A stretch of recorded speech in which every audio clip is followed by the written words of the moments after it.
The sun was falling fast behind the jagged cliffs when Maya staggered onto the rocky trail, her hands gripping her swollen belly.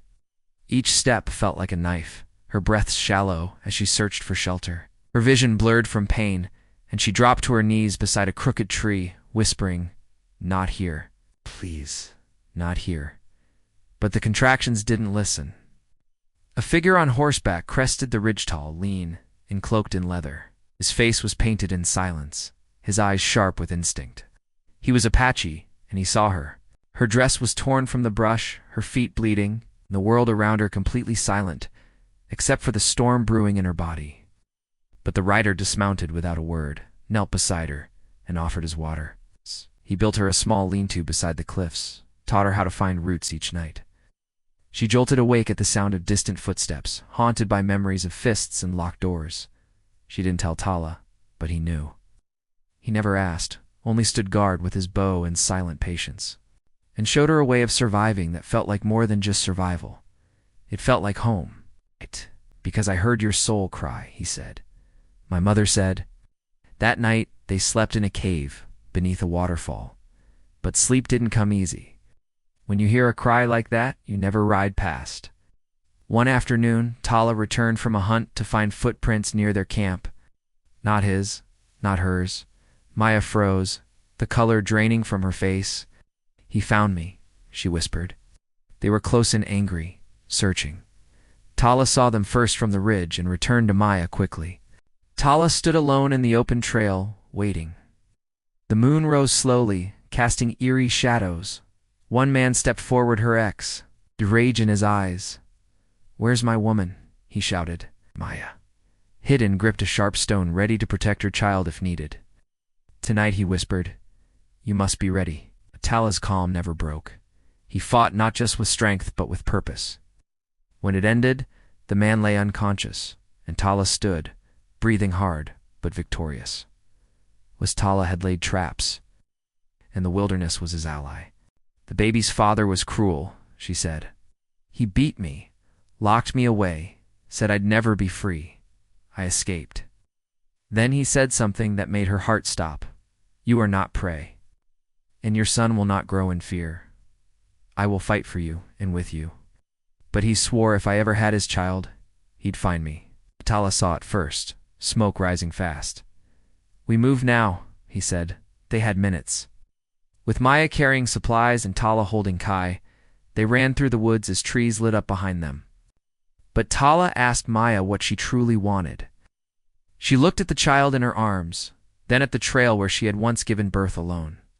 They stayed inside for 3 days, listening to the fire rage. His hands were steady, respectful, and calm as he wrapped the baby in his blanket and cleaned the blood from her face. He collapsed at their doorstep. Maya wanted to help. Tala was cautious.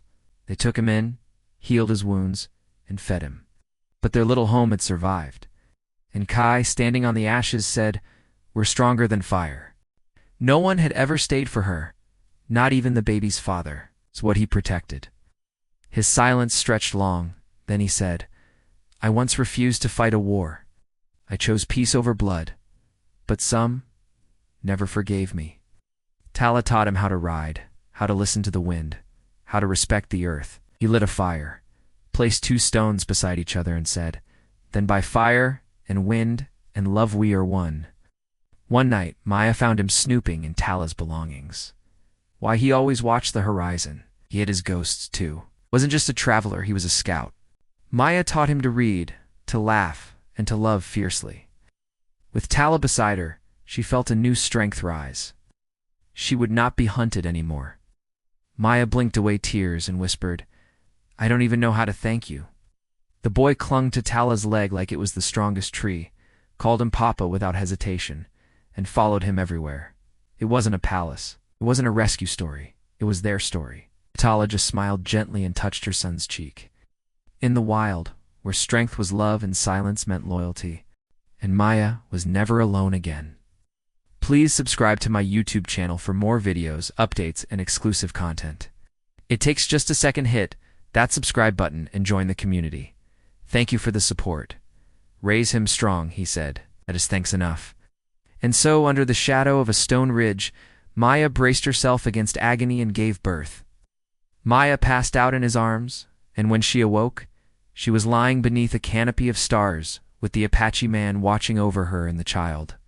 She had no one, no family, no help, just the baby inside her that had chosen the worst moment to arrive. Maya's voice cracked as she tried to answer, but all she could do was cry. He made a fire, brewed herbs, and fed her warm soup. She didn't know where he came from, only that he came right when she needed him most. The trail was deserted. The wind howled. She screamed into the empty wilderness as her water broke. There was no choice. She had to do it alone.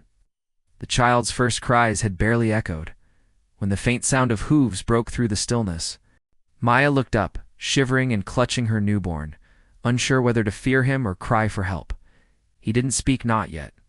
But something in his gaze said, "You're not alone anymore." It was as if he'd been waiting for this moment all along.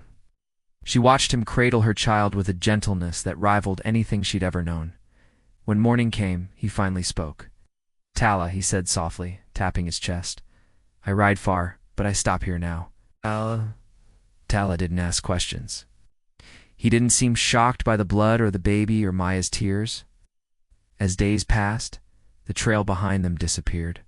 But the trail had not forgotten Maya. She'd run from something, someone. One morning, while gathering water, she asked him why he stayed. She didn't know what to say. They thought they were safe, hidden deep in the cliffs, but someone was watching. Tala's jaw clenched. Without a word, he moved swiftly, covering tracks, sharpening his arrows, and leading her deeper into the mountain. The next morning, Maya found a symbol drawn in ash outside the cave, a threatening mark she remembered from her past. Whoever it was. Under the weight of danger, Maya finally told him the truth. Tala listened in silence, his face carved from stone. They prepared together, bow knife, traps. Maya refused to run again. They came at dusk. 3 men, not just one, armed, laughing. Maya held her baby close and hid behind the rocks. "She is not yours," Tala said calmly, "and the child is not your right." The men laughed, but what they didn't know. The moment they lunged, Tala moved like wind. Arrows flew. One man screamed and fell into a pit. Another's leg was snared in a trap. The ex charged Tala with a knife. The two clashed, brutal and fast. Blood spilled. Maya emerged, shaking, and looked at the man who had once terrorized her. She saw him now weak, defeated, and finally gone. They had a chance to leave to return to the villages.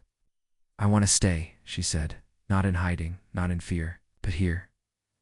With you." Tala nodded, eyes soft.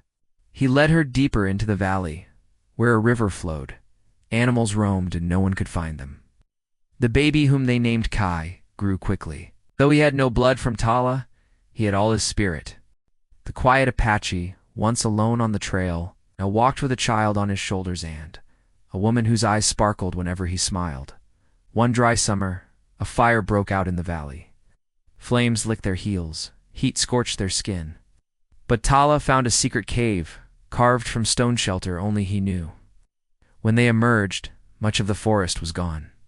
One day a new man appeared, young, injured, desperate. But something was off. The man asked too many questions. About the valley, about their past, sent by someone looking for Tala. Maya confronted Tala. "Who is looking for you?"